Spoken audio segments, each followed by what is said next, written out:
Kızılmaz köyü. Zaten bu köyün yaşam merkezidir. Onu sen yaşam haline getirdin.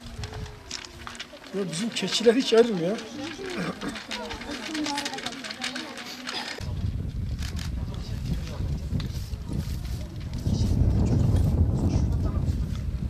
Burada basın önünde. Hoş geldiniz. Hoş bulduk. Teşekkür ederiz hocam. Ne yapıyoruz burada? Tam başına veriyoruz. Makine varmış. O benim asmayız ama 2 sınıfa yetmiyor. Yani şahsi. Sen artık bu işe bak.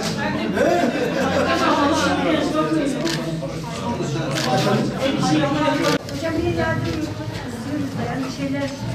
Nasıl yapıyor? Hocam işte bir şey. Malzeme olacak size. Böyle bir şey yok. İnşallah size biraz maddi destek çıkacağız. Destek çıkacağız.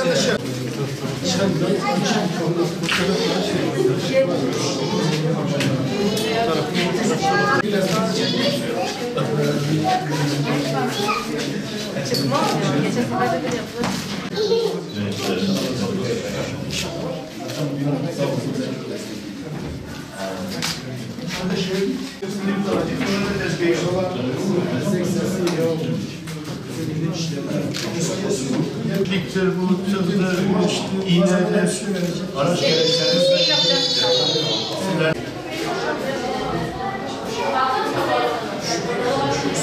Bugün Tatvan Çekmece Köyü, köy yaşam merkezinde hep beraber yapılan çalışmaları yerinde izliyoruz. Hakikaten köy yaşam merkezi bahçesindeki hayvanlardan, çocuklardan tutun, içerideki kurslarımız buranın tam bir yaşam merkezi olduğunu açık bir şekilde ifade ediyor. Bu köyümüz Tatvan merkeze 4 kilometre uzaklıkta bir köyümüzdür. 60 hanelik bir köy, 483 insanın yaşadığı bir yer. Burada bizim okulumuz köyün alt tarafında. Bizim burada hem ilkokul hem ortaokulumuz var. 127'ye yakın öğrencimiz var ana sınıfıyla beraber. Ama burası, bu eski okulumuzu bu yazın onararak köy yaşam merkezine çevirdik. İçeride siz de gördünüz. Şimdi bizim burada 2 tane kursumuz var ve bu 2 kursumuzda 27 tane kursiyerimiz biçki, dikiş ve giyim üzerine devam ediyorlar.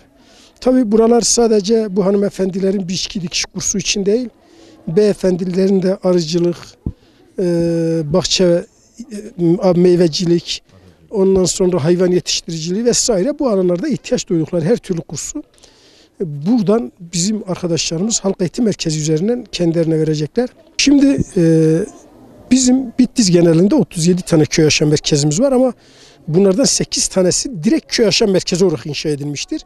Diğer yerlerdeki köy yaşam merkezlerimiz de şöyle.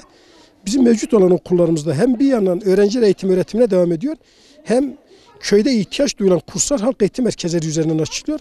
Ama sadece bu amaçla yapılmış 8 yerimiz var. Güroymak'ta 2, diğer ilçelerin her birinde de birer tane sadece köy yaşam merkezi olarak inşa edilmiş ve eğitim öğretimi açılmış yerlerimiz var.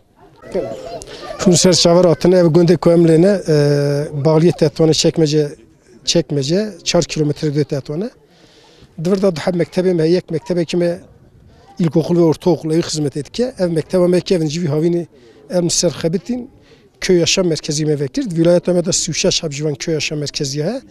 Haş tabi direkt yetişkin ara hizmet gel ara hizmet em ayı hem zarara hem halkı me yetişkin ara hizmet Levandera biçki dikiş kursu, giyim kursu, o arıcılık, ağaç yetiştirme, hayvancılık divan alana da ki ihtiyaca ki biçe hebe müracaat etki emser halk eğitimi Levandera juana kurs verdikin. Divan kursa da İrot kursu divan hardu kurseme da bistahta hayme kurs dibinin. Evana naha Mayıs'ı itibaren gele halk eğitimime AVM kurs ve sergi vedke ev sergisi çaroj dibine evan üretime kulvedere din çedikin lüvi AVM defrotane.